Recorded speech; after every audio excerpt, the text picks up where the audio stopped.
Muy buenos días a todos, bienvenidos. Gracias por acompañarnos en este webinar que hemos preparado para ustedes con información muy interesante relacionada con la gestión de los FDIs.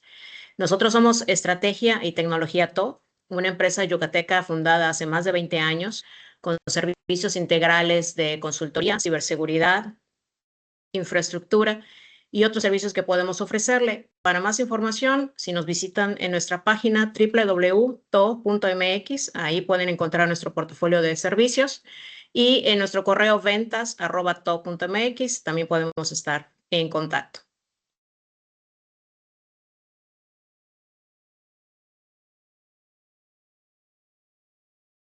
El día de hoy, en nuestro webinar, vamos a platicar del blindaje tributario en la era de la fiscalización digital, un tema muy relevante que ha cobrado mucha importancia. Seguro ustedes han escuchado en el medio toda esa información que está llegando y es que es de importancia precisamente para la gestión, materialidad, que también es una palabra que vamos a escuchar mucho a lo largo de nuestro webinar y precisamente poder darle pues énfasis a lo que estamos trabajando, ¿no? ¿De qué va nuestro webinar el día de hoy? Vamos a platicar del sistema de la Auditoría Fiscal de México, que ha evolucionado muy rápido y para este 2026 el SAT va a priorizar los patrones de comportamiento, aquellas situaciones, aquellas operaciones que salen del estándar que ha manejado nuestra operación y que son focos rojos para el SAT, ¿no? Siempre pensando que el SAT está en un supuesto de simulación, tal vez, es un criterio en el que podemos pensar que el SAT tiene su forma de fiscalización, de conducirse hacia revisarnos como contribuyentes, ¿no? Y que los aísla sobre los posibles errores que hayamos cometido. ¿Y de esto de qué va? Precisamente de que el SAT ahora tiene una Big Data fiscal, perdón, tiene modelos de riesgo, cuenta con cruces automáticos de CFDIs, de la contabilidad electrónica, así como escuchamos que la información es poder, pues precisamente el SAT ya cuenta con mucha más información para poder hacer ese análisis más dirigido, ¿no? Nuestras mismas declaraciones de pago, las informativas, las del Infonavit, las autoridades locales, bueno, se ha cubierto, se ha hecho de muchas herramientas que le permite precisamente tener esa información. Y pasamos a ver, explícame de qué va esta factura, esta operación, a explícame tu modelo de negocios y con evidencia digital que la respalde. Este seminario web aborda las áreas clave con el enfoque del SAT para este 2026, los riesgos comunes en la administración de los FDIs y las estrategias de control interno para fortalecer la administración fiscal. Eso es muy importante. Nosotros como contribuyentes, ¿de qué manera podemos dar ese respaldo a nuestras operaciones? Partiendo de ese supuesto que pudiera tener el SAT de que son operaciones no reales, operaciones no simuladas, ¿no? Nosotros respaldándonos desde un principio sobre ellas, podemos darle esa información al SAT, ¿no? Que le va a dar precisamente nos va a dar las armas para presentar esa información hasta el SAT. El día de hoy nos acompaña Antonio Peraza Romero. Él es licenciado en Administración por el Instituto Tecnológico de Mérida y maestro en Impuestos, egresado de IDET Concilium. Tiene experiencia en auditoría interna, en retail de ferretería y aceros, en logística y distribución en artículos de uso doméstico, administración inmobiliaria, diseño organizacional, implementación y uso del ERP, que es el Intelisys y el BAN. Es experto en planeación y diseño organizacional, control interno en el ERP Intelisys, aplicativos de naturaleza tributaria y entre otros. Bienvenido, Antonio. Te agradecemos que te hagas un espacio entre tus muchos proyectos, las cargas de trabajo, para que nos expliques, nos platiques de este tema tan vasto, tan interesante e importante para nosotros como contribuyentes, para precisamente darle fortaleza, materialidad y otros atributos a nuestra información. No te quito más tu tiempo, adelante. Les agradecemos a nuestros asistentes que por favor podamos mantener el micrófono apagado. Si tienen alguna duda, por favor me la escriban allá en el chat y yo con muchísimo gusto en algún momento se la hago llegar a Antonio o en su defecto al final para la sesión o el espacio para preguntas y respuestas para tener ahí con Antonio. Pues adelante, Antonio, estamos a tus órdenes. Muchas gracias.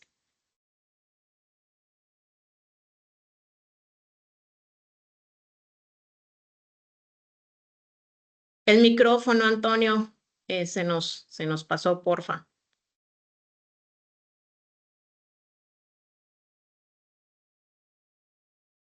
A ver si lo encontramos por ahí. Listo. Ahora sí. Muchas Hola, gracias. Buenos días, Nancy. Buenos días a los que nos están acompañando.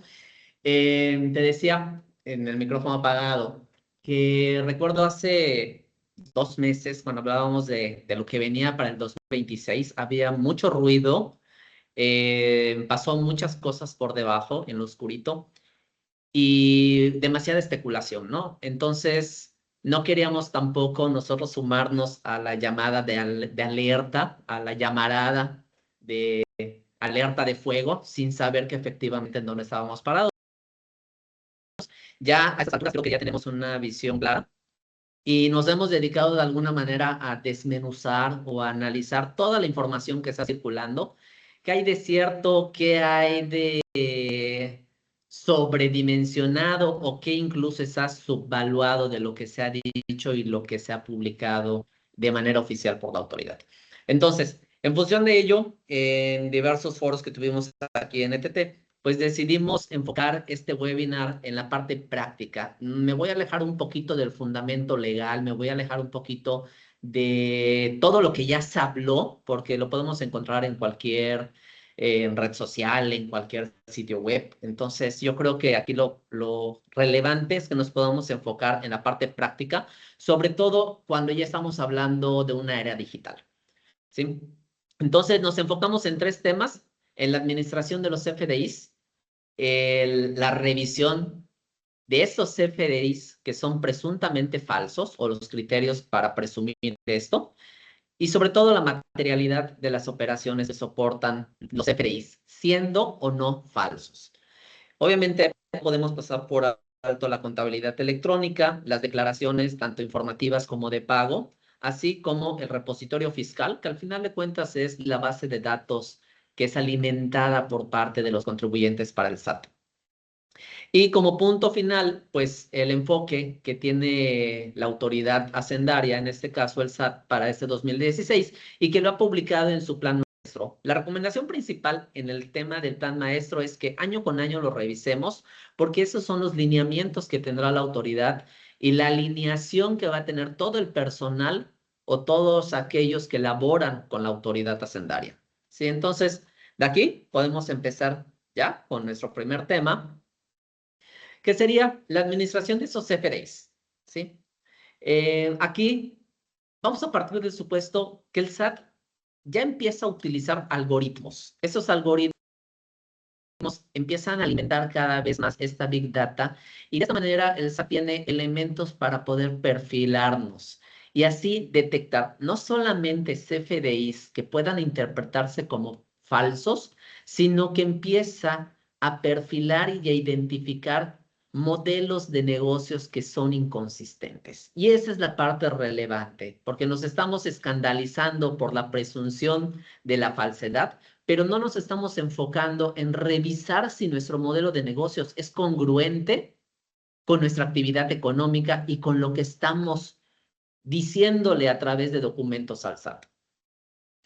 Es decir, tiene que existir una evaluación de esta congruencia operativa. ¿Y a qué nos referimos congruencia operativa? No podemos pensar que tenemos operaciones de alto volumen o operaciones que requieran obligatoriamente el uso de activos fijos, ya sea un edificio, porque está en nuestra contabilidad. Oye, no cuento con activos fijos de un edificio, pues entonces debiéramos de contar con un registro contable de arrendamiento o un contrato de comodato sin cuantía.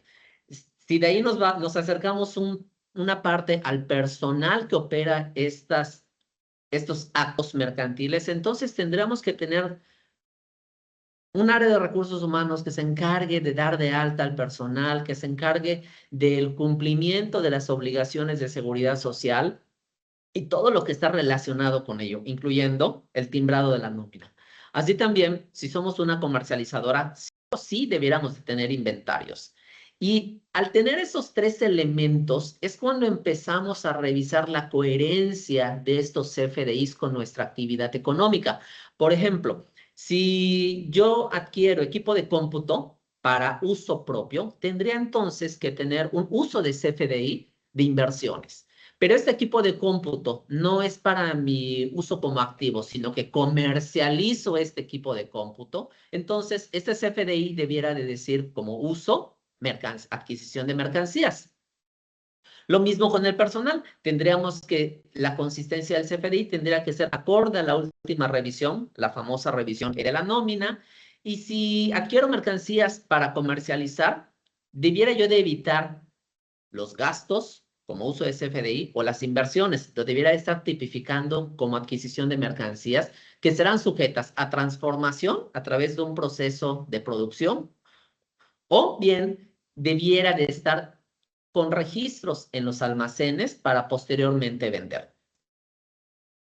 Entonces, aquí la fiscalización se trata de enfocar la trazabilidad de la operación, su registro contable y la relación fiel o real que debe de existir entre el que emite el CFDI y entre el que recibe el CFDI.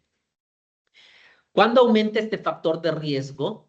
Cuando el emisor del CFDI es catalogado como un generador de CFDIs falsos. Entonces, si nosotros recibimos estos CFDIs que fueron considerados como falsos, ¿por qué? Porque no existía los elementos que dicta la autoridad, entonces estamos obligados a cancelar el efecto fiscal que le dimos a esos CFDIs y consecuentemente entonces tendríamos que estar presentando declaraciones complementarias y pagando las comisiones correspondientes.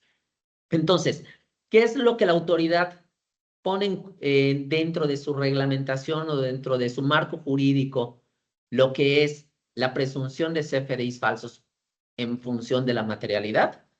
Dice que debe de exigir o está exigiendo que se deben de amparar operaciones existentes, verdaderas o actos jurídicos reales. Es decir, el simple hecho de que el CFDI esté timbrado no significa que está sustentando una operación verdadera. Entonces, aquí la carga cae en el contribuyente, donde tiene que demostrar esta materialidad. ¿Y cómo lo haríamos? Con expedientes, con contratos de fecha cierta, con entregables, bitácoras, evidencia documental del arco mercantil.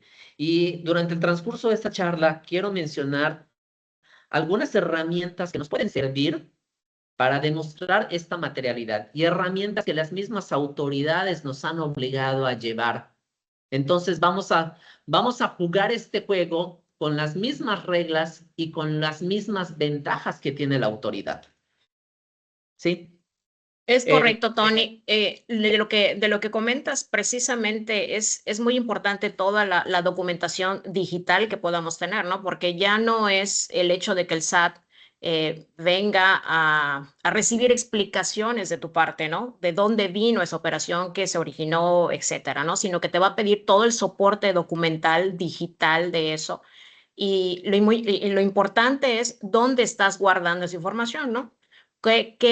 ¿Cómo la vinculas a tu operación para que al momento en que sea requerida por la autoridad, tú puedas presentarla de manera ágil, clara y precisamente integral a todo lo que concierne en eso, ¿no? Es correcto, y por eso es que nos atrevimos a llamar este webinar el blindaje digital, ¿no? O sea, un blindaje tributario en una era donde todo es digital. Entonces, vamos a jugar con las mismas reglas, vamos a aprovecharnos de esas herramientas, ¿no? Entonces, pasando al segundo tema, por ahora vamos a profundizar un poco el tema de los CFDIs y la materialidad. Pero bueno, el segundo tema tiene que ver con la contabilidad electrónica, las declaraciones tanto de pago como informativas y el repositorio fiscal. Tenemos varios elementos que están rayando en la cuestión digital, como es una nueva DIOT con 54 campos, la que está vigente desde el 2025, un complemento de cartaporte, un CFDI 4.0 y por allá se está rumorando un CFDI 5.0 a la vuelta de la esquina, el complemento de nómina y su revisión y más aún el visor tanto para patrones como para trabajadores, el anexo 24, el portal de declaraciones y pagos, todo esto, al final de cuentas, son obligaciones que nos ha impuesto la autoridad. Pero además tenemos la resolución de la miscelánea fiscal para este año y con sus reglas, los cambios que se hicieron al Código Fiscal, esto de alguna manera viene a fortalecer la revisión mediante algoritmos automatizados. Es decir, ya no necesito un contador fiscalista que esté elaborando en el SAT para hacer los análisis. Ahorita es un bot el que está haciendo esos análisis y está levantando alertas a la autoridad a través de algoritmos que se van alimentando entre ellos mismos. Aunque no hay grandes cambios en los impuestos para este 2026, salvo unos detalles del IEPS, lo que sí hay es una transformación que viene a romper todos los esquemas que conocíamos, ¿sí? Es decir, la autoridad ya cambia su forma de fiscalizar, pero además hay una mayor integración con leyes periféricas, como son la FPORPI, que es la ley antilavado, con su espejo en la ley FATCA de Estados Unidos, la ley del Seguro Social, el Infonavit y sobre todo los convenios de coordinación fiscal que se tienen con la Unidad de Inteligencia Financiera y los gobiernos estatales. Sí, entonces, aquí, en este punto, sí tenemos que estar cuidando toda esta información digital que está a disposición de la autoridad, todos los cambios abruptos que están habiendo en la legislación y que tenemos que estar entonces leyéndola de manera correcta y no pasar por alto todo aquello que está dentro del medio. Correcto. Aquí Tony nos hacen una pregunta. Dice, si el soporte documental para demostrar la materialidad es necesario que el perito la avale para que precisamente refuerce esa materialidad. No, realmente la autoridad no establece ninguna regla específica más que las que está en Código Fiscal. Y su regla principal o su legislación principal está prácticamente en la contabilidad, en todos aquellos registros que tenemos en nuestra contabilidad, que inclusive pueden ser aquellos contratos, bitácoras. Entonces, en donde han habido situaciones en las que el juzgador dice no aplica, es en la cuestión fotográfica, porque si bien al día de hoy muchas fotografías pueden ser manipuladas. Entonces ahí sí te piden, han habido casos en donde para sustentar la materialidad con una evidencia fotográfica, sí le piden que sea con alguien que dé un fe de hechos, pero lejos de ello podemos hablar desde contratos notariados hasta contratos simples, eso es válido también. Podemos hablar, cuando les decía de las herramientas mismas que tenemos a disposición, puede ser hasta un cartaporte, puede servirnos de materialidad. Y todo eso no necesitamos que esté notariado o que esté Un perito avalado tal cual, ¿no? por un perito. Así es. Perfecto. ¿Sí? Muy bien, Aquí muchas tenemos gracias. una filmina donde listamos algunos riesgos y consecuencias en este tema de lo que es el CFDI y la información digital que tiene el SAT. ¿Cuáles son los riesgos más comunes? El primero, y creo que es el que mayor impacto ha tenido últimamente, errores en el CFDI. Podemos listar errores en la emisión. ¿Y dónde podemos ubicar esos errores? Desde el uso de la clave del producto o servicio. Esta debe de mantener congruencia con la actividad económica, tanto del receptor como del emisor. ¿Y dónde encontramos esto? En la constancia de situación fiscal. También podemos tener errores de emisión en el uso de CFDI, lo que les mencionaba al inicio, poner énfasis en la adquisición de mercancías cuando es sujeto a comercialización, a un almacenamiento, a un proceso de producción, adquisición de inversión, de activos como inversiones. Entonces, sí tenemos que cuidar, no solamente cómo lo estamos emitiendo, sino cómo nos lo están emitiendo. Hasta el desglose de los impuestos caen aquí. Los efectos fiscales que les estamos dando a estos CFDIs, o bien la cancelación de los efectos fiscales en caso de ser un CFDI presuntamente falso, las cancelaciones, las relaciones y los motivos de esta cancelación y el efecto fiscal que tiene, ya sea retroactivamente o de sustitución por estas cancelaciones. Vienen nuevas reglas de cancelación que inclusive ya empieza a permear hasta en los complementos de pago. Entonces, sí tenemos que cuidar todos estos detalles en cuanto a la emisión o la recepción del CFDI. Y además hay algo muy relevante, que podemos tener en nuestro repositorio CFDIs recibidos de operaciones que no existieron, porque un tercero solicitó un CFDI a nuestro nombre y el emisor no se aseguró que la operación que estaba realizando era con el CFDI, con el receptor que está plasmado en su CFDI. Entonces, también el SAT pone a nuestra disposición portales donde podemos reportar esas operaciones inexistentes. En cuanto a la materialidad de las transacciones, uno de los errores más comunes es no tener la evidencia operacional y la documentación.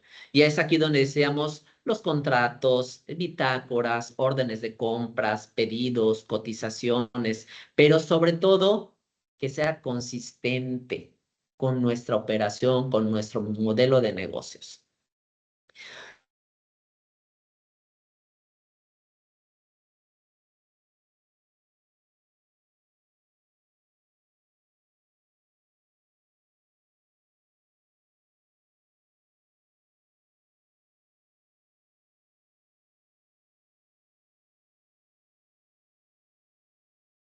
De la figura jurídica, tener cuidado sobre estos temas.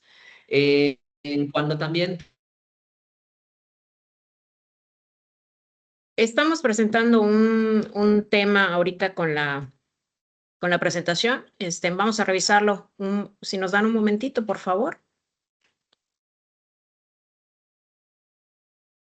Y sí, bueno, en lo que regresa Tony, definitivamente, como comenta Diego, no es obligatorio ese proceso de validación por medio de un perito, pero creo que si bien el SAT en todas estas operaciones no ha puesto límites como en otro tipo de operaciones, ¿no? Que a partir de tanto monto y etcétera, todo aquello que pueda representar una afectación hacia nuestro negocio, quedará en nosotros el darle la relevancia que eso implicará. Definitivamente no es lo mismo para un negocio o una operación que se ha movido bajo ciertos rangos de ingreso, de operación, etcétera, que definitivamente pueden cambiar muchísimo con el vecino, ¿no? Pues el vecino para una pequeña empresa, una operación de 100,000 pesos puede representar una situación común, mientras que para un pequeño negocio puede ser algo muy, muy relevante, ¿no? Y definitivamente, ¿quién le va a dar esa importancia, ese sustento? Pues somos nosotros como contribuyentes, que al final del día lo que nos interesa pues es cuidar nuestro negocio, ¿no? Cuidar que definitivamente podamos tener nuestros sellos vigentes, que no sean, no sé, la palabra no es secuestrado, pero es cancelado tal vez por la autoridad de manera temporal en lo que llegamos a un tema de aclaraciones, ¿no? Definitivamente no hay un límite de cantidad de información que nos va a pedir el SAT, o sea, siempre mientras más información, sustento tengamos sobre nuestras operaciones, definitivamente pues nos acerca más a poder demostrar de manera más ágil precisamente esa materialidad. Si gusta, Edwin, tomar la palabra.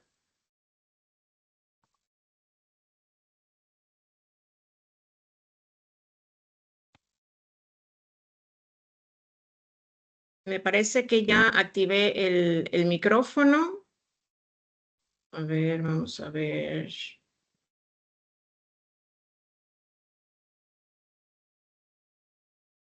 A ver, me parece Bueno, que ya estoy ya, acá nuevamente, Nasir, perdón. correcto. Antes de retomar con Tony, sí que quisiera, primero, desde hace un momentito agradecer la presencia de todos. Esto lo hemos preparado con un enfoque muy práctico y donde estamos convencidos que la administración del CFDI, vinculada a un adecuado control interno en las empresas, es parte fundamental del concepto de la materialidad que ahora busca la autoridad, donde la materialidad que consiste en que realmente sucedan las cosas, pero no solamente sucedan, sino que sean congruentes con la operación de negocio y tengan una razón lógica. Hace mucho tiempo se decía que cuando tú tienes un proceso de negocio debe tener una lógica operativa y una congruencia que hoy día la autoridad está buscando a partir de la trazabilidad de los FDIs. Pero quisiera hacer un comentario antes de regresar con Tony. Recuerden que el SAT, en el artículo 28 del Código Fiscal de la Federación, y lo tengo que mencionar porque que lo tomen como referencia, porque a veces nos vamos con una finta, prácticamente define como contabilidad todo aquello que le ayude a hacer un proceso de recaudación. Los estados de cuenta bancario, la propia contabilidad per se, los comprobantes de los FDIs, etcétera, etcétera. Es decir, dentro del contexto del manejo de la contabilidad para el SAT, en la definición del Código Fiscal, está todo, incluso los propios sistemas de registro, los propios equipos. O sea, no se mide el SAT para decirte todo aquello que me ayude en mi esquema de fiscalización, que guarde un registro que me ayude a determinar un ingreso o una deducción, para mí va a ser contabilidad, más allá de tu sistema contable. Y un tema importante, el sistema contable, luego lo refería Tony, queda bien definido en el reglamento del Código Fiscal de la Federación. Hay que ir a ese detalle porque ella te dice cómo deben ser los registros, deben ser congruentes, cronológicos, vinculados a la operación, que tengan trazabilidad. Todo lo que ahora está saliendo ya venía de antes y era una obligación que existía, pero ahora queda más claro que para que una empresa tenga más soporte de la materialidad, la trazabilidad de la operación se vuelve un tema importante. Te regreso los micrófonos, Tony, pero sí les recomendaría la lectura de ese artículo 28 para que sepan qué tipo de documentación, además de los FDIs, deben de tener, porque al final de cuentas para la autoridad es contabilidad. Adelante, Tony. Ya, Excelente. Muchas disculpen, gracias. Muchas gracias. sí, disculpen que se me desconectó el equipo. Ok, entiendo que nos quedamos hasta aquí. Quería platicarles sobre el Sí, solo riesgo de tener... que me parece que no estamos viendo la presentación, o no sé si soy solo yo. ¿Me confirman? Correcto. ¿Ok? Ok, sí, ya Vale, estamos sí. viendo. Sí, Ok, vale. bueno, entonces les hablaba del que la autoridad ya puede identificar inconsistencias en los datos que le estamos dando. ¿Y de dónde le damos esos datos? En primera instancia, a través de la contabilidad electrónica. ¿Sí? En segunda instancia, tenemos la declaración tanto informativas que le proporcionamos como aquellas declaraciones de pago, es decir, las provisionales, las definitivas, las anuales. Pero además tenemos los FDIs que vienen a precargar estas declaraciones en los portales. Por eso al inicio hablábamos de la simplificación de los portales o los aplicativos tributarios. Entonces, el hecho de yo tengo una información precargada, te estoy declarando información que puede ser congruente con mi contabilidad o que puede coincidir o no con lo que está precargado. Y la disyuntiva entonces va a ser, edito la información precargada para que coincida con mi contabilidad. Si tus registros contables son correctos, sí, pero al final de cuentas, entonces tienes que revisar por qué la precarga de las declaraciones del SAT no son consistentes con la información que tú tienes. También aquí les mencionaba en cuanto a las declaraciones informativas, la DIOT. Recuerdo que en el 2023, 2024, que hablábamos del fortalecimiento del complemento de pagos y especulábamos que la DIOT iba a desaparecer. Y la sorpresa fue que renació con más ímpetu, con más información, pero sobre todo literalmente se va al artículo de la ley del IVA donde nos marca la obligación de presentar esta informativa.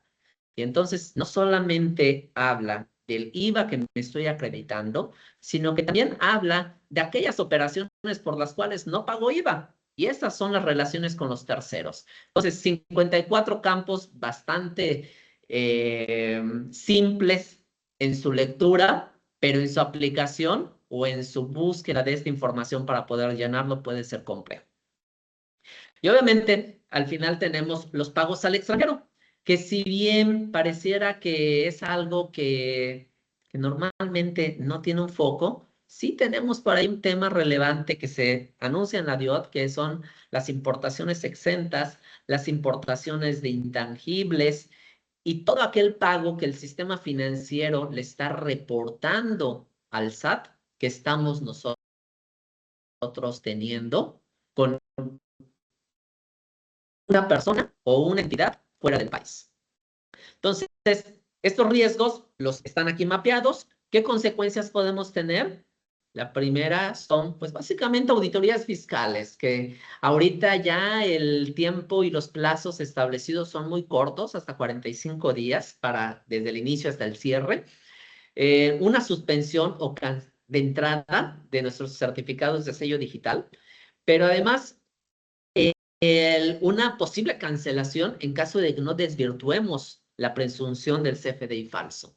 Multas, omisiones en caso de quitarle el efecto fiscal a los CFDIs recibidos, recargos y actualizaciones, incluyendo la pérdida de la personalidad jurídica para temas fiscales, es decir, nos cancelan el RFC, y por ahí en el caso de los importadores pueden poner en riesgo su registro en el padrón de importadores y lo que esto represente.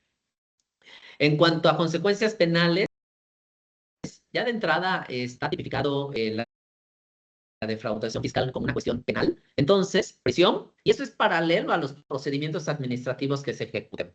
Así también existe la presunción por defraudación fiscal agravada, que les decía, en esta defraudación fiscal está inclusive pegada con crímenes graves como es contrabando, narcotráfico y crimen organizado. Y obviamente, entre las consecuencias que pueden haber son las cuestiones corporativas. Es decir, que si tenemos operaciones de partes relacionadas, son un foco rojo porque estaría infiriendo la autoridad que si el hijo es defraudador fiscal, es probable que el hermano y el papá y la mamá y el sobrino también lo sean. Entonces, no solamente se trata de revisar qué estoy haciendo como entidad aislada, sino también qué estamos haciendo como parte de un corporativo. ¿Sí? Aquí hay unas recomendaciones de control interno. Está un poco extendido el listado, son 17 recomendaciones. Y vamos a tratar de ir en el orden en que les fuimos presentando los riesgos. Primero, recomendamos el revisar prácticamente nuestro CFDI. ¿Qué tenemos que revisar? Nuestro mapeo de la clave de productos o servicios que estamos estampando en el XML. No solamente entonces de lo que estamos vendiendo, sino también de lo que estamos revisando. El uso de CFDI que sea congruente con la clave del producto o servicio. Me ha tocado ver que dan servicios de instalación y el cliente o el receptor exige que le ponga adquisición de mercancías o que diga pieza en lugar de servicio. Entonces, tendremos que estar revisando esa consistencia. El método y forma de pago, el famoso PPD y PUE.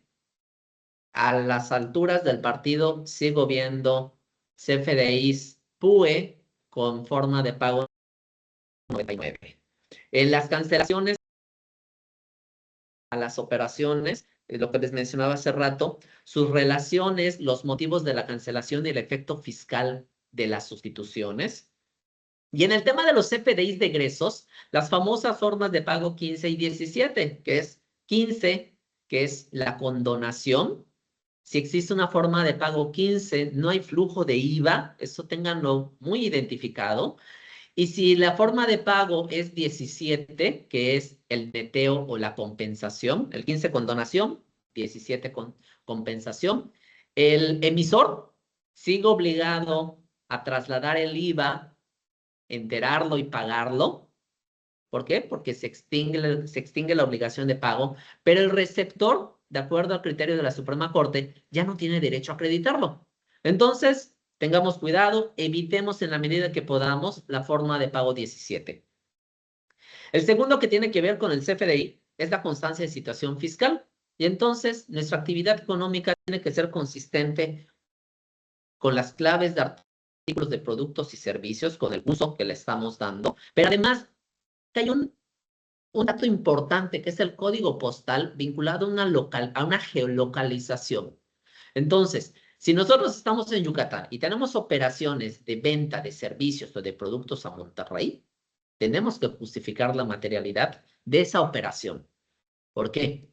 Porque sería inconsistente que nosotros estemos operando en una distancia geográficamente lejana, salvo que existan contratos en los cuales yo estoy enajenando o otorgando un servicio, si estoy enajenando un cartaporte que debe de estar ligado a esa venta, y si nos vamos a la compra y estoy trayendo productos de Monterrey, entonces, porque ahí están la industria o las fábricas, entonces tendré yo que exigir que la fletera me emita su cartaporte en sus FDIs de ingresos por el servicio que me prestó el flete, y si el flete lo pagó el proveedor, entonces pedirle a mi proveedor que me comparta ese cartaporte y ese lo puedo yo anexar a mi operación dentro de mi sistema que esté utilizando.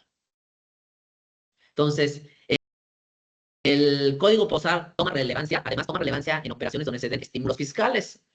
El otro tema relevante son operaciones intangibles, es decir, servicios, ya sea por diseño de marca, por la elaboración de un manual, por los seguros que estamos contratando, todo esto, o bien por servicios que estamos importando, tienen que tener sustento. Porque además es donde la autoridad empieza a revisar, sobre todo cuando se usan descriptivas o artículos genéricos en el CFDI. Les mencionaba las operaciones con estímulos fiscales. Nos ha tocado ver CFDIs que les aplican un estímulo del 8% y el código postal es de Tulum, donde Tulum es de Quintana Roo. Quintana Roo es un estado fronterizo, pero no todos los municipios de Quintana Roo son regiones fronterizas. ¿En dónde es fronteriza, por ejemplo, en Quintana Roo? Chetumal. Entonces, si me lo emiten con código fiscal de Chetumal, entonces sí pueden aplicarme el 8%. Pero si se emite desde Tulum, ahí no aplica. Y al día de hoy, los PACs no hacen estas variaciones. La CAE de nuestro lado, hacer esas revisiones y rechazar esas facturas mal emitidas.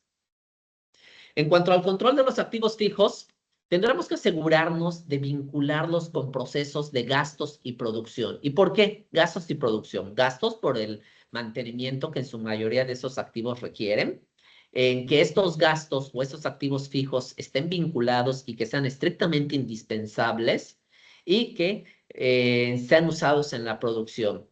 Es increíble ver empresas con alto volumen de operaciones en monto y que no cuentan con lo que les decía al inicio, con un edificio en sus activos o en sus cuentas de balance.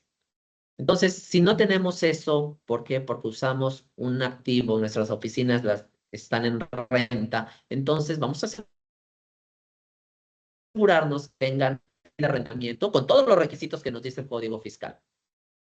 En cuanto a la nómina, no solamente debemos de timbrar bien temas relevantes, las retenciones, aplicaciones de subsidios, pero sobre todo el poder distinguir la parte exenta, la parte gravada, la deducción de esas partes exentas que recibe el empleado, pero además la congruencia de los registros patronales con nuestro domicilio fiscal o nuestras sucursales dadas de alta.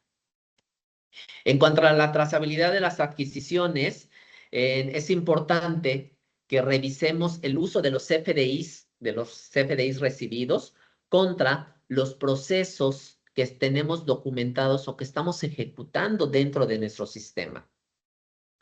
Al hablar de flujos transaccionales extendidos, recomendamos tener procesos amplios. Por un ejemplo, vamos a poner una compra. Si yo tengo mi proceso de compras definido, debiera yo de estar iniciando desde una cotización con mi terna de proveedores, de ahí una selección de cotizaciones en la cual ya tengo a mi ganador y esto generaría una orden de compra. Esta orden de compra debiera de tener un espejo, un par, que sería el pedido por parte de mi proveedor.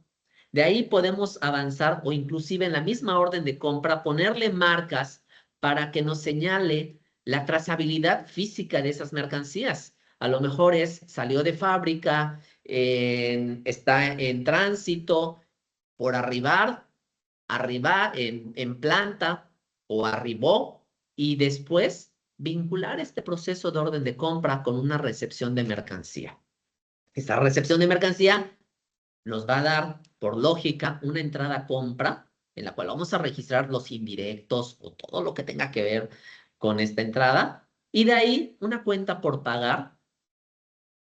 Nos brincamos a un cheque, la emisión de una transferencia o un cheque, y al final concluimos con una emisión de una conciliación bancaria, y de ahí entonces el cálculo de los impuestos por flujo, por acumulación o deducción. Todos estos flujos que les estoy mencionando, y se los puse así haciendo memoria porque no tengo el mapa escrito, pero sí lo tengo de memoria porque son los flujos que nosotros liberamos dentro de Intellisys. Pero además, dentro de Intellisys, no solamente es porque nosotros definimos que así era la mejor práctica, sino porque además guarda consistencia con un diseño y documentación del proceso que nosotros liberamos, en donde señalamos la trazabilidad de todas las operaciones y marcamos cuáles usuarios o personal que ejecuta la acción es el que interviene dentro de Intellisys. Entonces, juntamos el 8 y el 9 y tenemos una materialidad digital, ¿sí? En donde en cada trazabilidad pudiéramos nosotros vincular documentos que nos den sustento. Por ejemplo, en mi entrada a compra, yo pudiera anexar el cartaporte que me debiera estar entregando mi proveedor o mi fletera, que a lo mejor si es por fletes, yo lo debo de tener implícito en mi registro de mi gasto diverso, que es mi indirecto. Entonces, ya tengo ahí la documentación digital, pero también tengo el registro de un usuario que se involucró. Difícilmente en mi cotización o en mi pedido o en mi orden de compra voy a tener un usuario con un perfil contable. Pero este usuario de perfil contable sí lo voy a tener en mi conciliación bancaria. Y el de mi tesorero lo voy a tener en la emisión del cheque.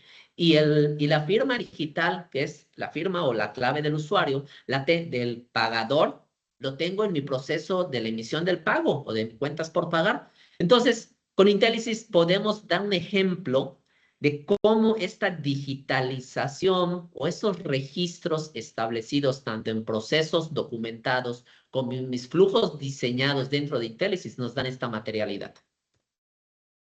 Sí, correcto. ¿Sí? En el tema que pregunta, en la primera diapositiva, perdón, en el primer bullet que tenías en la diapositiva anterior, nos pediste tener mucho énfasis o mucho cuidado con el tema de la forma de pago 15 y 17, que es lo que nos preguntan aquí, ¿de qué va ese tema? Si nos recuerdas, vamos un poquito más sobre eso. Sí. Miren, ya sea en la emisión del CFDI de ingresos o de egresos, que es una factura y nota de crédito normalmente, se pudiera usar la forma de pago 15, que es con donación. ¿Qué significa usar la forma de pago con donación? Muy común verlo en CFDIs de egresos por bonificaciones o descuentos. Es decir, con este CFDI de bonificación que es de tipo egreso, yo debería estar usando la forma de pago 15, que estoy condonando una deuda que tú tienes conmigo. Correcto. ¿Sí? Y en el caso de la 17, que es la compensación mercantil, que en este caso pudiéramos hablar como un neteo. Oye, yo te debo, es decir, tengo una cuenta por pagar y tú me debes. Tengo en mis registros de cuentas por cobrar. Entonces, como ni tú ni yo tenemos flujo y no queremos hacer el ida y venir del dinero, vamos a netear. Tú me debes, yo te debo. Ahí se acaba el cheque. El riesgo de hacer esto es que el que emitió la factura y hizo su complemento de pago, porque aquí aplica como un complemento de pago, un recibo electrónico de pagos, lo tiene que timbrar con la forma 17. Y eso significa que el traslado, es decir, el IVA que te cobre, lo doy por ejecutado o como efectivamente cobrado. Y entonces el emisor del CFDI tiene que declarar ese IVA. Yo soy el receptor del CFDI. La Suprema Corte dijo que la compensación no da derecho a acreditamiento del IVA. Entonces, si yo tengo el gasto, lo tengo como cuenta por pagar, ese CFDI no me lo puedo acreditar. Entonces, cuando yo lo declare en la DIOT, lo tengo que declarar porque es una operación con mi proveedor, pero lo tengo que poner como 0% deducible. Ya. Entonces, No de sé si con preferencia, eso. aunque represente pasos adicionales en nuestro proceso, definitivamente dejarlo mucho más claro con temas de afectación a tesorería y esto, ¿no? Pero además, esto tiene impacto cuando lo trasladamos a la plataforma de declaraciones y pagos. La forma de pago con donación y compensación no aparecen en la precarga de la declaración del IVA. Entonces, pues aquí ya tenemos un tema relevante a revisar, ¿no? Claro. También me hacen otra pregunta. ¿Qué pasa si el CFDI se emite mal y no lo cancelan? Y este CFDI tiene relación con operaciones con estímulo fiscal. Pasaría lo mismo que en el otro caso, que el CFDI ya no es deducible ni acreditable.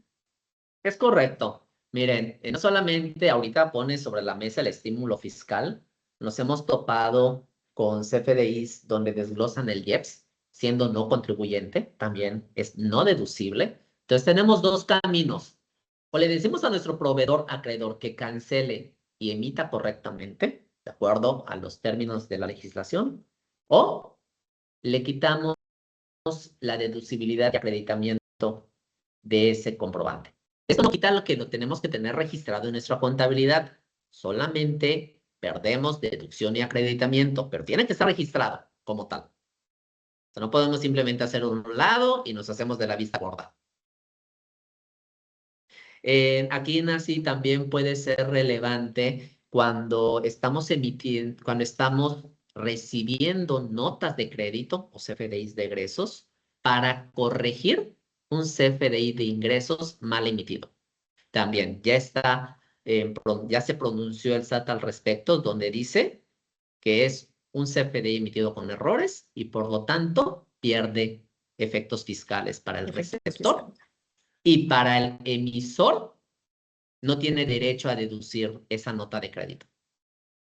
Entonces, nosotros tenemos que ver las dos caras de la moneda, porque somos emisores y receptores. Efectivamente. Y una última pregunta ya para pasar a la siguiente filmina, no seguir atrasando. En la forma de pago 27, si es deducible. La forma de pago 27. ¿Me puedes, por favor, la persona que preguntó que nos ponga, porque no tengo en la mente ahorita la forma de pago 27? Bueno, si no, lo platicamos en la Sí, lo sesión platicamos. de preguntas y respuestas. Sí. Retomamos esta pregunta, ¿vale? Sí, Para nada más continuar. por la codificación es la que no la tengo mapeada. Ok, Ya. bueno. Bueno, mencionas que es a satisfacción del acreedor. Mire, a satisfacción del acreedor, de alguna manera, sí, obliga al traslado, pero no existe flujo. Correcto. Entonces, no hay acreditamiento. Vale. Continuamos entonces. Gracias, Antonio. Vale. Ok, entonces, en nuestro 10º punto, recomendación, es los anexos y documentación probatoria, que les mencionaba que dentro de Intelisys pues tenemos estos famosos anexos que podemos configurar y hacer uso de ello.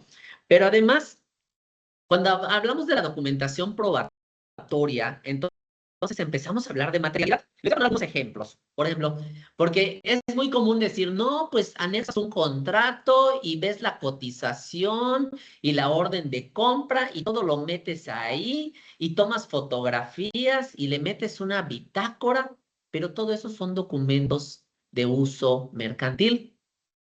No son, de alguna manera, reglas que nos dio el SAT. Entonces, vamos a usar reglas que nos dan las autoridades o elementos que nos dan ciertas autoridades. Hablando, por ejemplo, yo compro madera y lo traigo, no sé, de un estado maderero, puede ser Michoacán. Entonces, primero, tengo que tener, o me aseguro, de que exista un código de identificación forestal, por hablar de la madera. Oye, no es madera, es acero. Hay una norma, la ASTM. Esta norma es el que regula la calidad del acero, que se puede usar y tiene rangos. O bien, oye, es que sí es una norma internacional o aplico una norma nacional y tengo mi certificado de esa partida o de ese lote. Pero resulta que es importado. ¿Tengo algo adicional? Por supuesto, tenemos el pedimento de importación. Y si bien el CFDI no nos obliga, ya no nos obliga a tener una trazabilidad del pedimento aduanal, pero tampoco nos limita a ponerlo. Entonces nosotros pudiéramos estar dándole seguimiento a los lotes del pedimento aduanal para poder llevar nuestra trazabilidad a quién le compré y a quién le vendí. Si hablamos, por ejemplo, de insumos eléctricos, y estoy haciendo una recapitulación de algunos de nuestros clientes que tenemos. Tienen la famosa sigla 03, que es emitida por el APEM. Entonces, esta sigla, ¿qué significa? Es para Comisión Federal. Oye, yo vendo artículos eléctricos, el fabricante tiene que registrar, porque ya se lo autorizó la Comisión Federal, en un portal, este artículo que me está vendiendo. Yo cuando lo compro, debo de registrar ese artículo ahí también. Y entonces como que hay un inventario a través de CFE de lo que se compra y lo que se venda. Esa misma sigla yo la puedo trazar dentro de Intelisys, hablando de Intelisys porque lo hemos hecho, y entonces tenerlo como una documentación probatoria de que la transacción sí se dio. Al hablar de clientes que a lo mejor se dedican a la obra o a las instalaciones, tenemos regulación específica del IMSS, como es el registro de obra en el CIROC.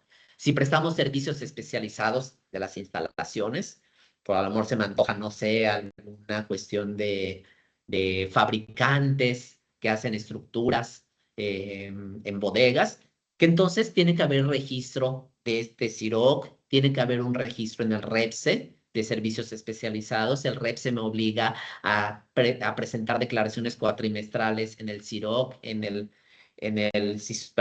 IXOE, en el CISUB, donde detallo el personal que utilicé dentro de eso. Entonces, ¿queremos tener materialidad? Tenemos muchas herramientas para hacerlo. Y en el peor de los casos, tenemos el cartaporte. Les decía, es obligatorio en tramos mayores de 30 kilómetros en tramos federales, pero no nos dice que fuera de esta regla esté prohibido emitirlo. Entonces, ¿por qué no nos tomamos la molestia de cuando entregamos mercancía aún dentro de la ciudad, emitir el cartaporte y con eso tenemos un documento regulado por el SAT, regulado por la Secretaría de Comunicaciones y Transportes, regulado por la COFEPRIS, que nos está autorizando para transitar mercancías de un punto A un punto B. Y si nosotros lo hacemos como emisores, vamos a darles ese beneficio a nuestros proveedores, vamos a exigirles que nos emitan el cartaporte y con eso tenemos materialidad de la transacción. Entonces, creo que vale la pena hacer toda esta revisión y modificar lo que tengamos que hacer. En cuanto a comercio exterior, poner mucho hincapié a fracciones arancelarias, a las importaciones de tangibles, de los intangibles, a la integración de ese valor aduanal, a las cuotas compensatorias, al momento en que nos acreditamos el IVA aduanal, a los cortes o a las liquidaciones que nos hacen nuestros agentes aduanales, que existan las retenciones en caso de personas físicas del agente aduanal, el que exista una comprobación de pago que hizo a nuestro nombre el agente aduanal, porque también hay complementos de terceros. Entonces, con todo esto, aseguramos que nuestras importaciones sean legalmente correctas en apego a la ley aduanal, en apego a la ley del ISR y del IVA. En cuanto a nuestra contabilidad, vamos a limitar nuestros registros genéricos, vamos a dejar de lado hasta por salud financiera ante nuestros socios por transparencia, el uso de cuentas genéricas como son otros, diversos, no deducibles, y que terminan siendo en un basurero de cuentas donde nuestra analítica de Pareto de 80-20 resultan estar en el top 10, ¿no? Estos gastos. Y no sé, cuando nos preguntan los directivos, oye, ¿y esto que de otros gastos qué es? Pues no sabemos qué decir. Entonces, también esta misma pregunta se las hace el SAT. ¿Por qué estamos usando registros genéricos en nuestra contabilidad? El bien amarrar todo esto que hemos platicado, la consistencia entre la base de datos del SAT, las declaraciones precargadas, las informativas con todos los detalles, tema particular de la DIOT, y la consistencia con nuestra contabilidad electrónica. En cuanto a retenciones, también es un poco relevante, no solamente en temas de sueldos y salarios, sino también en temas de rentas, en el caso del IVA. Revisen muy bien el concepto de retenciones por renta. Nos estamos acostumbrando a las retenciones por renta cuando se refieren a arrendamiento de bienes inmuebles, que son edificios o casas o oficinas. Pero ese concepto se trata de renta de cualquier bien, sea mueble o inmueble, cuando viene de una física. Entonces, esta información también se la estamos informando a través de la DIOT. Y si no estamos reteniendo, no nos quita de las obligaciones. Estas retenciones también tendrán que ver con el complemento de pagos al extranjero. Revisen a quién le están pagando en temas de servicios internacionales. La proporción de acreditamiento. Hasta hace poco nosotros veíamos poco relevante el tema del cálculo del acreditamiento del IVA por ingresos mixtos. Primero, porque no teníamos muchos clientes que tengan exentos grabados y no objeto en su misma configuración. Actualmente ya los tenemos. Por el otro lado, no había nada en particular salvo la declaración de pago donde nos pedía proporción de acreditamiento de acuerdo al 5.5A de la ley del IVA. Sin embargo, esta proporción de acreditamiento y pérdida del mismo acreditamiento ya nos lo está pidiendo la DIOT. Y entonces es complejo poder identificar al momento de registrar ese gasto o esa compra, si juega o no juega para esta proporción de acreditamiento.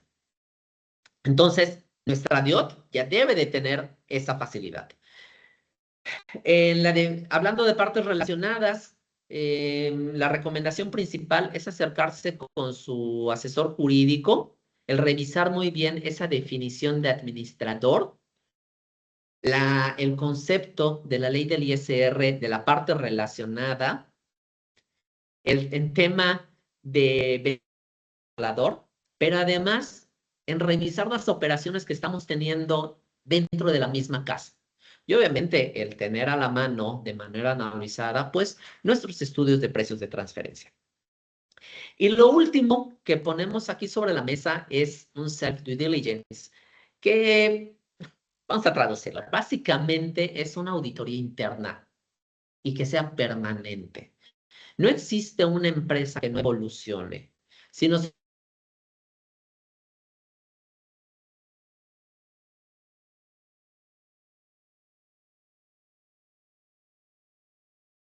A ver, ahorita revisamos, también está Tony, dejamos de escucharte. No sé si ¿Desde dónde, Nancy? hay una intermitencia ahí en el ¿En el internet.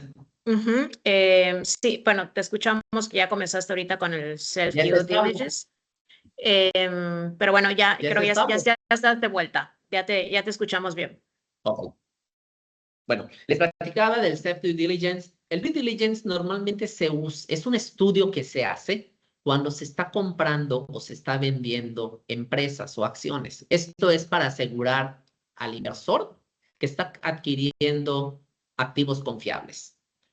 El concepto de self es prácticamente hacer ese mismo estudio, pero para un control interno. Entonces, tendríamos que estar evaluando si nuestros procesos han evolucionado, si la ejecución de estos procesos están en apego a lo diseñado, si se están desviando, si hacen falta hacer ajustes o hacer un rediseño de estos procesos. Y esa es una tarea que debiéramos adoptarlo como parte de un día a día y que la recomendación por lo menos es hacer esa revisión integral cada año y medio, 2 años. Pero esto no quita estar asegurándose que esos procesos que están vigentes se están ejecutando de manera correcta. ¿Sí? Entonces, Correcto. este self-due diligence, yo creo que debiera de estar abarcando estos 16 puntos, por lo menos, para nuestro blindaje tributario. Y esto no quita el control interno que tiene que ver con la parte financiera, con la parte de control de calidad, con la parte de control de inventarios, con la cuestión de administración del capital humano. Entonces, dependiendo de el alcance de nuestra compañía, tendremos que estar diseñando ese self-due diligence. ¿Sí? Perfecto.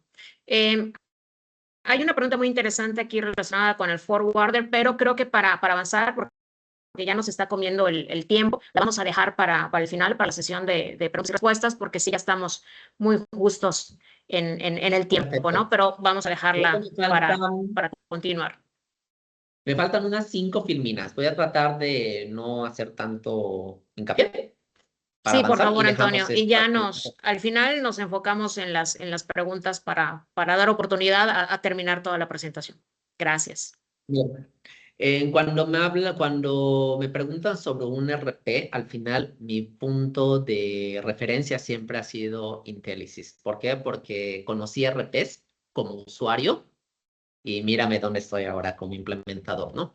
Entonces, para mí, Intelisys es una muestra de un RP integral confiable que nos ayuda con eso. Entonces, cuando hablamos de qué herramientas nos debe proporcionar un RP, de entrada, vamos a enfocarlo en 2 partes. Primero, la materialidad digital. Yo debo tener una trazabilidad transaccional, es decir, que cada operación debe de estar dentro de un flujo continuo, paralelo y con pivotes, es decir, que yo puedo brincar de un lugar a otro y esta trazabilidad se sigue visualizando. El segundo es que me permita dar soporte y anexar toda la documentación probatoria de esa materialidad. Y todo esto lo tenemos a la vuelta de la esquina y la tenemos al alcance de la mano, con los permisos adecuados. Que nos permita asociar XML, pero que además no solamente me los permita asociar, sino agarrar la bondad de un RP, que es validar los XML. ¿Qué debiéramos estar validando? Tasas y cuotas, objeto o no objeto de impuesto, la forma y uso de pago, la forma y tipo de pago, el uso del CFDI, si hay estímulos por región, validar que esos estímulos sean compatibles con los códigos postales determinados por la autoridad y que todo esto lo podemos asociar a las transacciones del negocio. Y además, que toda nuestra contabilidad tenga un vínculo con nuestras operaciones reales. Y obviamente, a la hora de contabilidad, no está de más decir que es la información que vamos a presentar en nuestras declaraciones de contabilidad electrónica. ¿Qué otra herramienta? La segunda herramienta que nos va a dar el RP, pues básicamente es la automatización del control interno. Aquí es relevante el tener un módulo fiscal que nos integre el acreditamiento, el traslado, la retención, las obligaciones de pago, que además nos permita determinar o nos permita acumular deducciones y acumular ingresos para fines de declaraciones del ISR, el que podamos tener un visor fiscal que nos dé los detalles de todos los CFDIs que estamos revisando, porque a lo mejor dentro del proceso, la pantalla que el usuario ve, a lo mejor hay ciertos campos que no puede identificar o no puede visualizar del XML, pero que si yo soy el administrador fiscal, yo lo pueda ver dentro de un explorador o dentro de un visor que me permita conciliar todas mis operaciones, es decir, el registro operativo con un monto, con un módulo, que con un CFDI relacionado o asociado,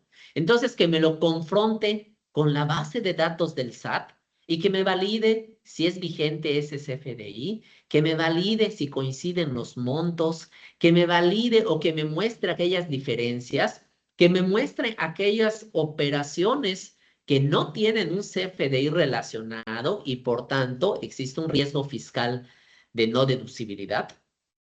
Y a eso nos referimos con la conciliación fiscal o de documentos fiscales. Obviamente que tengamos una DIOT 2025 preparada para presentar los 54 campos y que no sea un llenado arbitrario de no puedo determinar este dato, entonces le ponemos 0. Y cuando hablamos eso es lo que no estamos acostumbrados a presentar. Importaciones exentas, actos exentos, servicios,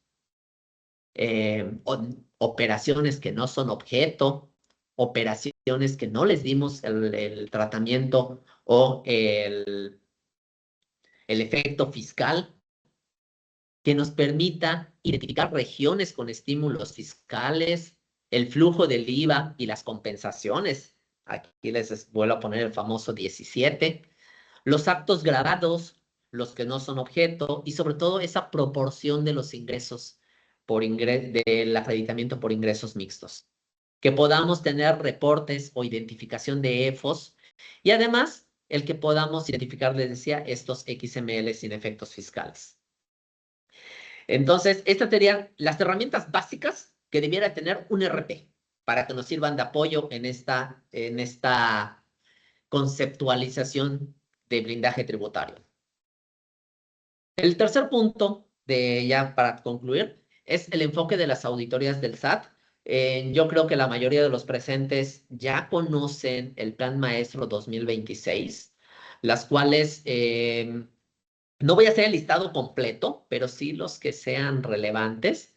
Operaciones de factureras o nomineras, el abuso de deducciones, devoluciones de impuestos, que si bien no solamente es la devolución, es la compensación de impuestos, los resultados fiscales, pérdidas fiscales recurrentes, en tener una tasa efectiva menor a la que publica el SAT comparándonos con nuestro sector. Aquí, por este tema, al final, Nancy les va a hacer un cintillo que tiene que ver con la tasa efectiva de impuestos pagados, de ISR. La nómina y las retenciones, que revisemos el correcto apego a la revisión E, que las retenciones y la aplicación de subsidios sea la correcta. Operaciones de comercio exterior, el revisar precios por debajo del mercado y cuotas compensatorias, y el incumplimiento de esas regulaciones que se den. Los estímulos y los ingresos, es decir, comitamos declarar, o bien abusando de estímulos fiscales, y por ahí operaciones internacionales con paraísos fiscales. Identificamos o estamos infiriendo 4 modelos de fiscalización que pudiese aplicar el SAT. El primero es que exista coherencia económica. Es decir, no solamente es que identifique el SAT facturas presuntamente falsas, sino que tiene que existir lógica económica entre los FDIs que recibí y que emití, que tenga un registro en flujo de efectivo, que yo tenga los recursos de personal reflejado en mi nómina, que me sustente este volumen de operaciones, que los márgenes del negocio sean acordes a los del sector, pero que además yo tenga una capacidad de operación real. Y ahí juegan lo que mencionábamos al principio, activos fijos, nóminas, inventarios, equipos de transporte, entonces, todo aquello que pueda estar relacionado o que les permita al SAT identificar que se tienen elementos operativos suficientes para el nivel de ingresos que se está registrando. Ejemplo típico de alerta. Una empresa que tiene muchos gastos deducibles, una nómina mínima sin subcontratación, que no tiene activos, pero con alto nivel de ingresos. Aquí el SAT no estaría buscando facturas falsas, sino que estaría buscando empresas económicamente inverosímiles o incongruentes. El segundo modelo pudiera ser el de una trazabilidad total, donde debiéramos de estar demostrando que cada CFDI se debe vincular con una operación real, con una evidencia, con un flujo de dinero bancarizado, con un recibo contable, un registro contable y una declaración tanto de pago como informativa fiscalmente hablando. Aquí, porque al inicio decíamos, revisa los CFDIs y entonces pues el CFDI está bien timbrado. Si no podemos reconstruir la operación de ese CFDI, este es vulnerable. Así es, ya no vive solo este CFDI. El siguiente es un modelo de riesgo sectorial, en la cual con la Big Data fiscal está perfilando las actividades económicas, tan así que nos lo publica la última publicación de el margen de utilidad o la tasa efectiva de impuestos, lo publicó el 2023. Por allá les vamos a compartir un documento. En este estaría buscando márgenes promedio, el nivel de la nómina contra los ingresos, vinculado además con nuestra actividad económica, la proporción de los gastos con los ingresos y el IVA acreditable razonable que estamos declarando. Estar fuera del patrón sectorial, nuestra tasa efectiva de impuestos, es un sistema de alerta. Es importante hacer ese ejercicio. Y aquí no basta con que le expliques al SAT. Si no lo tienes documentado, todo lo que tú digas se queda en dicho. El siguiente es la retroactividad y el efecto dominó. Y aun cuando estas reglas aparentemente se hicieron virales en el 2026, lo cierto es que están establecidas en código, en reglamento, en ley del ISR, en IVA, desde tiempo atrás. Entonces, el SAT tiene 5 años para revisar hacia atrás y lo está haciendo. Revisa patrones históricos, la repetición con proveedores y vamos a extenderlo hacia clientes y sobre todo conductas sistemáticas. Y esto no tiene que ver con una retroactividad legal. Es un análisis histórico que está haciendo con las herramientas con las que actualmente cuenta. Y vamos a darles 11 recomendaciones. Ahí para los que gusten, tomen un screenshot o bien se los vamos a compartir. La primera es profesionalizarnos en la emisión y recepción de CFDI. No bastará con darle un afectar y cuida que tenga forma de pago, sino que tendremos que revisar de acuerdo al flujo, a la transacción y al registro operativo que debemos de revisar en la emisión y en la recepción. Por aquí nosotros estamos preparando de alguna manera alguna información para que sea de aplicación directa con Intelisys, que lo podemos extender un poquito en su momento hacia lo general, pero de entrada estamos ya pensando en aplicación práctica de Intelisys. En el punto 2 es un self-due diligence, nuestra auditoría permanente. El tercero es revisar la consistencia en los catálogos de la clave de productos y servicios, tanto de lo que vendemos como lo que recibimos. Tener solo operaciones legítimas, armar un expediente en la cual periódicamente solicitemos la opinión de cumplimiento a nuestros proveedores, su constancia de situación fiscal actualizada. La limitación es hacia los clientes, es decir, la nueva regla es que no podemos exigir a nuestros clientes su constancia, pero sí no nos limitan para que lo hagamos hacia los proveedores. Evidencia fotográfica y satelital de las instalaciones y domicilios. Me ha tocado ver una factura de material o de compra de mercancías por un monto bastante significativo. Y cuando reviso la constancia o el RFC es del 2024, el alta de la persona moral. El código postal que está en su factura correspondía a una zona residencial. Cuando me meto al Google Maps y revise esa zona residencial, es una privada con pluma y desde el visor satelital no tiene ni siquiera patios de maniobras ni almacenes. Y este contribuyente no tiene sucursales. Cuando indago, resulta que era una factura simulada. Si esto lo pude hacer con un ejercicio que no me llevó más de 15 minutos, ¿qué tanto podría hacer el SAT con toda la información que tiene? Entonces vamos a tomarnos la molestia de armar ese pequeño expediente. Y sobre todo, que podamos sustentar esa materialidad de los egresos ya con los elementos que mencionamos. El 5 sería compulsar con EDOS y EFOS, pero aquí lo relevante es que, oye, es un CFDI falso. Ah, entonces es un EFO.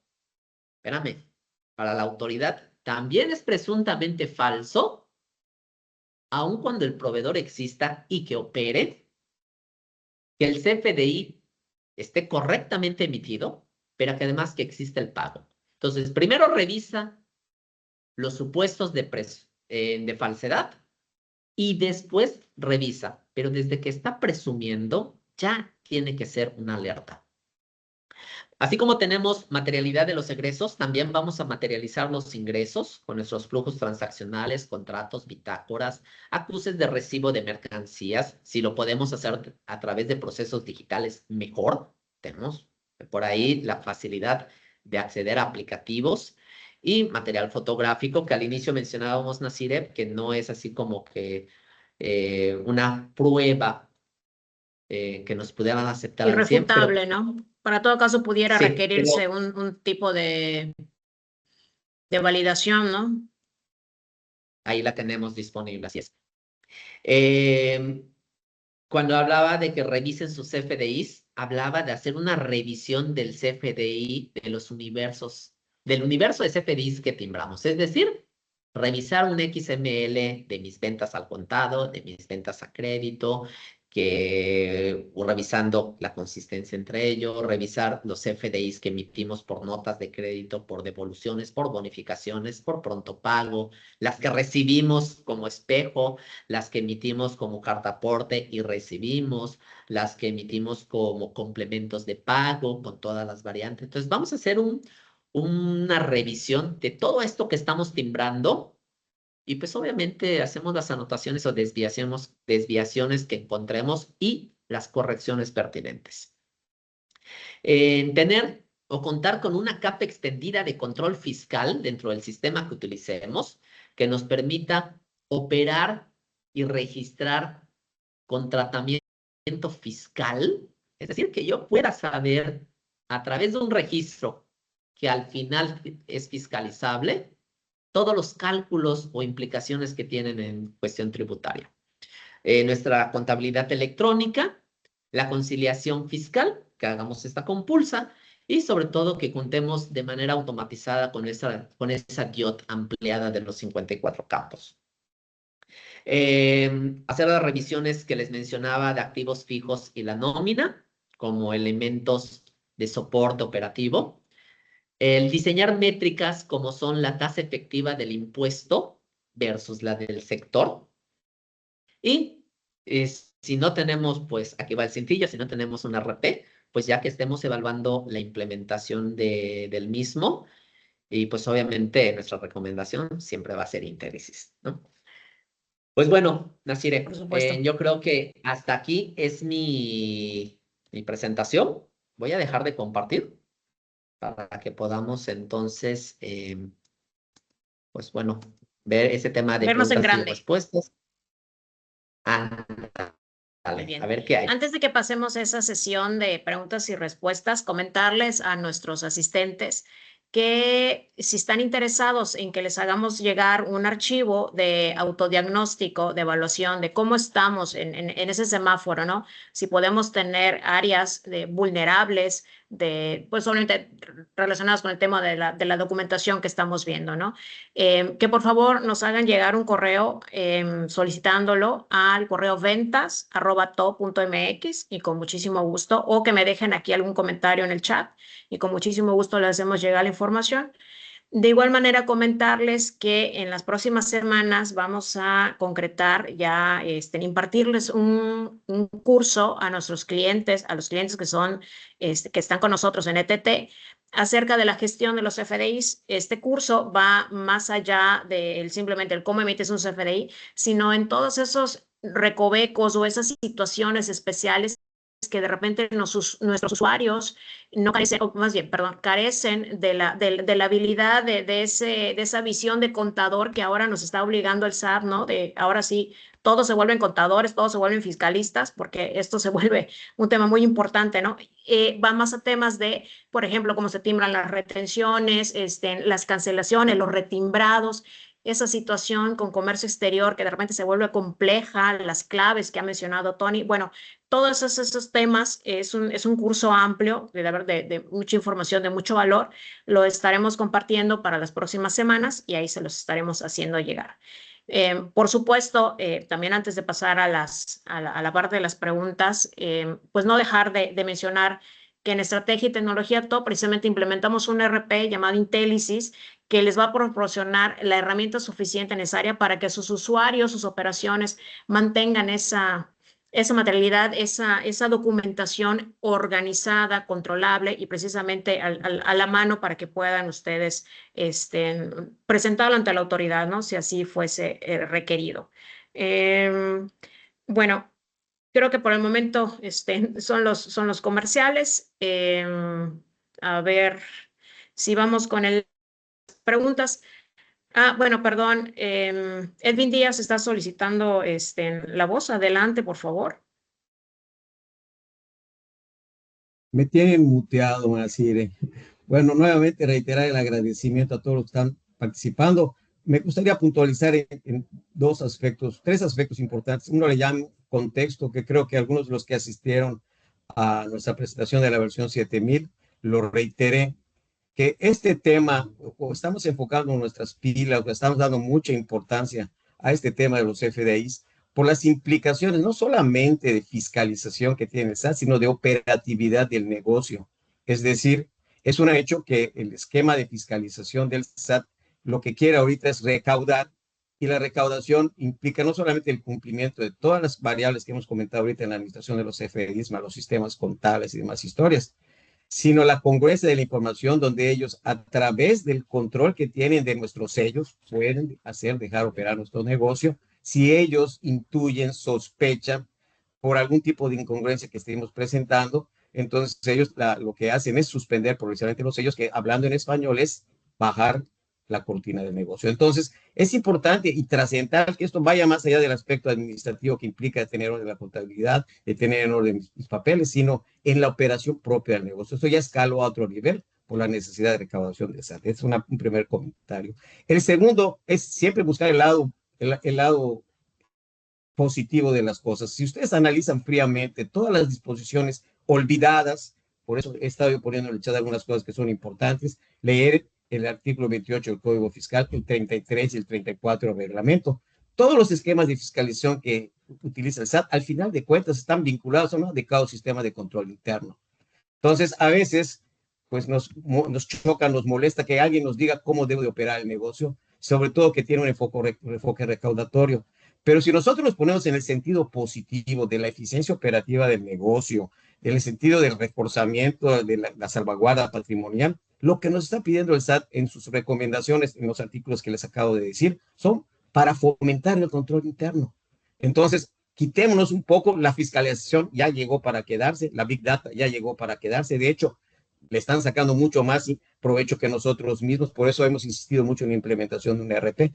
Los que lo tengamos, aprovechémoslos para la parte positiva, para realmente, por ejemplo, si ya nos dijo el SAT, les pongo un ejemplo, que la tasa impositiva es algo que les va a llamar la alerta, pues veamos para el SAT cuál es el porcentaje de utilidad según él que por mi sector debo de tener. Y los porcentajes de utilidad van del 20 y tantos al 15%. Y si no estoy obteniendo esos porcentajes de utilidad, por alguna razón ha de ser, claro, para el SAT no hay recesión, pero la realidad es que ya tenemos elementos que nos puedan servir incluso para un benchmark del negocio. Pero como les dije hace un rato, el tema del control interno, favorecido de manera virtuosa. Y el tercer elemento, que ya de alguna manera lo planteó Nasire, pero que es muy importante, más que nunca, si ustedes ven la cantidad de reglamentación, documentación y legislación que hay al torno de los FDIs, se puede hablar de una Biblia, entre los anexos, el anexo del anexo y la recomendación, incluso a veces los propios anexos van más allá de lo que la ley dice, pero al final de cuentas es lo que está aplicando la autoridad. Entonces, la famosa profesionalización en el manejo de los FDIs es algo que debemos de tomar muy en serio. Por eso, como dijo Nacier, hemos preparado un curso muy profesional, muy estructurado, para que todos los procesos de una empresa que tenga un ERP sean adecuadamente soportados con los FDIs. Entonces, hay que tener la capacidad para decir no más si estoy hablando solo no de la forma de pago, sino en las excepciones, que es donde se cometen los errores. ¿En dónde están las excepciones? En las devoluciones, en las cancelaciones, en las notas de crédito, en todo aquello que es excepción, es cuando usualmente cometemos errores, porque no tenemos un criterio definido.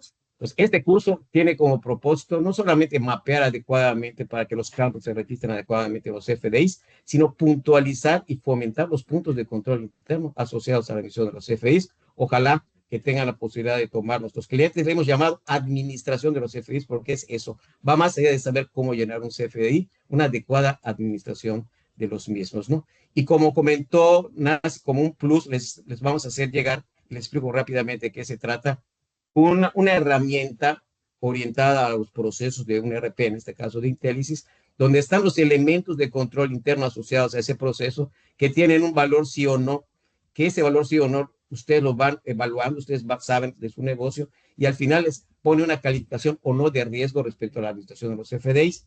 Tiene valores ponderados de acuerdo a la importancia de cada punto, pero están auditados todos los procesos. Es a lo que se refiere a Tony de una dedicada autoauditoría. Creo que es un primer documento para que no sea nada más un checklist, sino que sea una ponderación de cuál es el riesgo que yo tengo. Y es lo que quería comentar. Recuerden, darle una lectura rápida al artículo 28 del Código Fiscal, 33 y 34 del reglamento del Código. Pues si tienen alguna duda, ya les puse algo acá, pero es importante porque siempre preguntas, ¿y si no tengo esto, si tengo esto? La realidad es que el SAT es voraz y prácticamente todo aquello que le facilite su recaudación lo va a considerar contabilidad. Entonces, seamos prudentes en el manejo de esta información, pero sobre todo, como dije hace un rato, virtuosos para que aprovechando la fiscalización, reforcemos nuestro control interno y seamos eficientes en nuestras operaciones. Gracias a todos nuevamente. Esperamos que este curso sea de su provecho. Si hay más preguntas, por favor, no duden en ponerlas acá. Yo me tomé un tiempo, pero este foro es para ustedes. Muy bien, gracias, contador. Tony, por favor. Sí, mira, le di un vistazo en lo que el contador Edwin nos hablaba, le di un vistazo al chat y Correcto. hay dos cuestiones ahí que quisiera más que profundizar, extender. Puntualizar. En el tema de las formas de pago en 17 y 27, que hablaba del no acreditamiento, no significa que no sean deducibles. O sea, no hay acreditamiento porque no existe flujo de efectivo. O sea, no hay acreditamiento, pero sí hay traslado. ¿Por qué? Porque ya se extinguió la